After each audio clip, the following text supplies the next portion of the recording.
Concernant le moment de la prière, notre Seigneur Jésus-Christ nous a ainsi enseigné: quand vous priez, priez le précleste Jéhovah. Mais le Seigneur Jésus nous enseigne d'abord que lorsque nous prions, nous ne devons pas imiter les païens qui font exprès dans les rues ou au carrefour de prier, exprès pour trevu des hommes. Alors, si c'est express, qu'ils prient dans les rues et au carrefour, leur récompense a digé rue par les louanges des hommes, alors le précleste ne les louera pas. Quand ils prient, certaines personnes font exprès au carrefour ou dans les rues de prier, exprès pour trevu.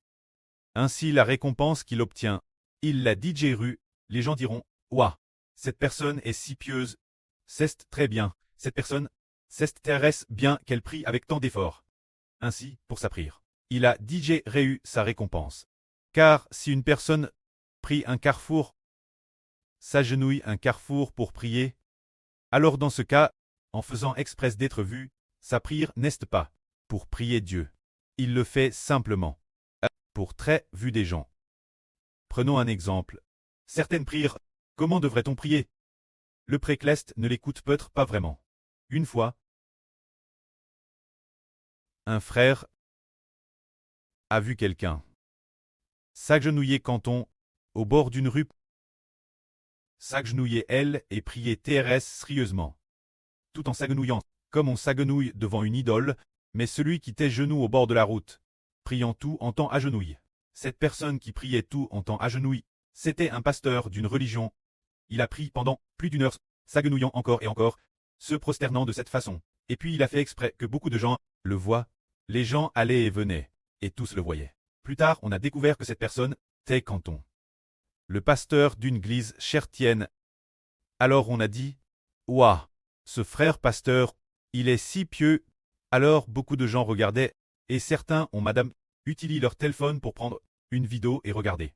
Pour en faire une courte vidéo en disant: cette personne prie avec beaucoup d'efforts. Alors, chers frères et sœurs, pensez-vous que la prière de cet homme, le précleste, elle scoute ou pas? Sûrement pas. Car pour prier, il y a plein d'autres endroits pour le faire. Pourtant, il a fallu qu'il le fasse elle. Oh, il y a beaucoup de passages exprès pour très vu. Ce n'est pas bien. Si nous prions, madame, dans un endroit terrestre erquant, nous pouvons prier, mais de manière ce que personne ne le sache. Nous pouvons nous asseoir quelque part, fermer les yeux, et prier en esprit. Mais ce frère de cette religion, il s'est agenouillé dans un endroit avec normand de passage pour prier. Alors son comportement a digéré la louange des hommes, alors Dieu ne le récompensera plus, parce que sa prière est faite exprès pour être vue. Regardons maintenant Jérusalem au Moyen-Orient. Ils ont un endroit, appelle le mur des lamentations. C'est le qu'autrefois Jérusalem. Le temple t'est construit, il a été détruit plus tard, ne laissant qu'un seul mur.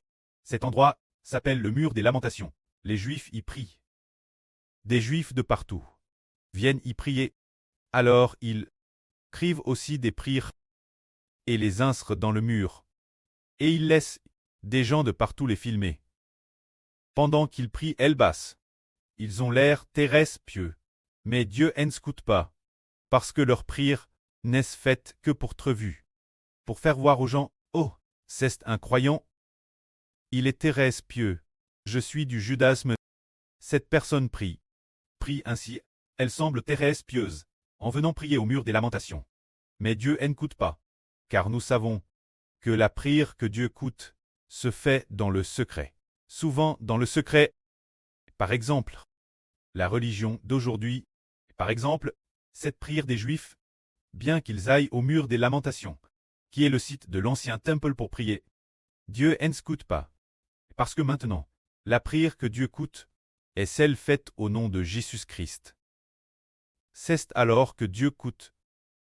Car madame, sur le site des ruines du temple, cet endroit appelle le mur des lamentations. Les ruines du temple, Dieu ne coûtera pas. Car Dieu, madame, abandonne le temple. Parce que les Juifs ont commis des péchés, alors Dieu abandonne le temple de Dieu et a aboli l'ancienne alliance. Alors priez dans le temple de l'ancienne alliance. Dieu ne l'escoute plus. Au contraire, la prière au nom de Jésus-Christ. En acceptant le salut du Seigneur Christ, et en se repentant sincèrement. C'est cette prière que Dieu écoutera. Alors quand nous prions, oh, devrions-nous prier dans notre propre chambre. Bien est-ce un groupe de frères et sœurs, réunis, doivent aussi prier ensemble. Mais toutes nos prières, en tant que frères et sœurs, ne sont pas faites pour être vues par les hommes, mais pour nous approcher du précleste, pour que le précleste ait pitié de nous. Si c'est dans ce but, sans aucune autre pense, uniquement pour plaire au précleste, et recevoir sa miséricorde et son coût. Alors cette prière, le précleste le coûtera. Le Seigneur a enseigne. Quand vous priez, entrez dans votre chambre, fermez la porte, et priez votre précleste, pour que seul votre pré sache. Alors nous allons vraiment prier notre précleste. Bien et sœurs, nous, quand les frères et sœurs se réunissent, et que nous prions ainsi, tous nos frères et sœurs prient. Tant que notre esprit est sincre, en priant le précleste, et non pour nous vanter, alors une telle prière, le précleste l'entendra, le précleste aime beaucoup coûter. Tous ceux qui sont sincres, et qui le prient. Alors quand nous prions, nous devons aussi faire attention à une chose. C'est de savoir s'il faut répéter encore et encore, les madame paroles encore et encore. Ce n'est pas nécessaire, parce que si on répétait trop, par exemple, quand nous parlons au précleste, pour une certaine chose, en répétant sans cesse le précleste ne sera certainement pas ravi. C'est comme une personne, un frère, qui parle à un autre frère, en se répétant sans cesse, encore et encore. Alors nous ne pourrions probablement plus le supporter. Alors plus forte raison le précleste, n'est-ce pas? Si nous par exemple, une sœur parle à un frère, si les paroles de cette sœur sont dites une fois, puis répète nouveau, encore et encore, ce frère pourrait dire, oh, ma sœur je sais, tu n'as pas besoin de me le rappeler ainsi. Peut-être que ce frère, peut-être qu'il trouverait cela difficile supporter, mais pour parler au précleste, nous n'avons pas besoin de faire cela. Quand nous prions le précleste, nous prions avec 5 cris. Car le Seigneur Christ a dit qu'il ne faut pas répéter encore et encore.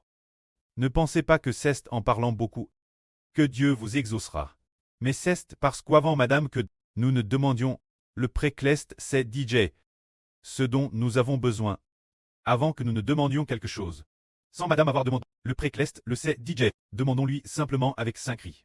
Prions-le. Et après avoir demandé, rendons-lui grâce abondamment, louons-le abondamment. Par exemple, notre prière, si nous faisons une prière de 5 minutes, et que pour une seule chose, nous demandons sans cesse, demandons pendant 5 minutes, sans prononcer un seul mot, pour exprimer notre gratitude envers Dieu, ni un seul mot, pour dire comment le précleste a eu pitié de nous. Nous ne faisons rien de tout cela, et que la miséricorde que Dieu a eue pour nous, ses réponses, nos prières, et son aide, nous n'en mentionnons rien, sans exprimer aucune gratitude, mais en demandant sans cesse, alors le précleste pensera que cette personne n'est pas Thérèse reconnaissante. Alors nous, faisons connaître nos demandes au précleste, tout en nous rappelant comment le précleste nous a aidés, a été bon envers nous, et a eu pitié de nous, doit aussi dans la prière, exprime, si nous prions pour une chose importante, il faut certainement apporter cette affaire au précleste, et en madame temps, exprimer comment le précleste nous traite avec grâce, et nous fait miséricorde. Dans la prière, exprimer notre gratitude envers le précleste. Car nous nous approchons du précleste, nous exprimons notre gratitude, remerciant et louant la bonté du précleste. Alors le précleste va exaucer notre prière. C'est ainsi que dans la prière, il faut très attentif. Alors quand nous prions, que devons-nous dire? Le Seigneur nous enseigne ainsi. Notre Seigneur dit, voici donc comment vous devez prier. Notre Père qui es aux cieux, que ton nom soit sanctifié. Que ton règne vienne, que ta volonté soit faite sur la terre, comme au ciel. Aujourd'hui, pardonne-nous nos offenses, comme nous pardonnons aussi ceux qui nous ont offensés. Notre pain, de ce jour, donnez-le-nous aujourd'hui. Ne nous laisse pas entrer en tentation, mais délivre-nous du mal. Alors, comment le Seigneur Jésus enseignait-il de prier? La première phrase dit « Notre Père qui es aux cieux ». Il faut l'appeler ainsi. Se dire l'appeler près. L'appeler avec grand respect. Alors le précleste saura que cet enfant est devenu raisonnable. Qu'il m'appelle près. Par exemple, quand quelqu'un appelle son papa terrestre près, quand nous étions tout petits, nous disions « Papa, j'ai faim. Papa, y a-t-il de la nourriture à la maison ?» Ça, l'enfant a faim. Si cet enfant dit « Papa, j'ai faim », alors son papa pensera « Oh, cet enfant m'appelle papa. Il a faim. » Alors il dit « Mon enfant, attends un peu. Papa va tout de suite te préparer manger. Attends un peu. » Ainsi, quand cet enfant dit « Papa, j'ai faim », quand il l'appelle papa, quand il appelle son papa, papa, ce papa se dit « Oh, mon fils a faim, je dois vite préparer la meilleure nourriture. Faire la meilleure nourriture pour que mon fils la mange. » Il prépare tout en disant joyeusement « Ce fils-là qui m'appelle preux, je dois vraiment lui donner la meilleure nourriture. » Et c'est la madame chose quand nous appelons le précleste. Nous l'appelons prêt, il répondra sûrement notre prière. Nous l'appelons notre prêt qui est aux cieux, ou bien nous disons simplement notre prêt, ou encore prêt précleste. L'appeler ainsi sérieusement, le précleste répondra généralement. Le précleste dira cet enfant m'aime tellement à m'appelle prêt. Et quand il parle sérieusement, avec un cœur respectueux, et même profondément, quoi qu'il demande dans sa prière, je le lui donnerai, juste parce qu'il me respecte ainsi. Alors le Seigneur nous a enseigne en disant, notre prêt qui est aux cieux, priez en appelant le précleste prêt. Dans la prière, il faut parler des choses du précleste. Nous parfois, nous souvent, ne parlons que de nous-mêmes, ne demandons que pour nous-mêmes, et non pour le précleste. Lors de la prière, demandez d'abord pour le précleste les choses concernant le précleste, puis demandez pour soi-même. Par exemple, le Seigneur dit « Que ton nom soit sanctifié ». Alors nous pouvons dire ceci. Notre précleste bien-aime, que tous les habitants de la terre chantent les louanges de ton nom. Que toutes les nations et tous les peuples glorifient le nom de notre prêt. On peut prier ainsi. Notre prière aura alors de la sagesse. Et dire encore, notre précleste bien-aime, ton nom est saint. Que tous ceux qui ont la vie éternelle chantent des louanges. Que les anges dans les cieux, les puissants chérubins, les séraphins, craignent tous ton nom. Que nos spirituels, enfants d'Israël, que tout le monde sanctifie ton nom, en priant de cette façon. DS le débute, le précleste dit, cet enfant, ce qu'il dit ne concerne pas seulement son propre être, mais aussi le mien. Bien, quoi qu'il demande dans sa prière, je lui répondrai, si nous prions ainsi. Le précleste s'en réjouira. Que la gloire soit auprès et au Seigneur. Amen.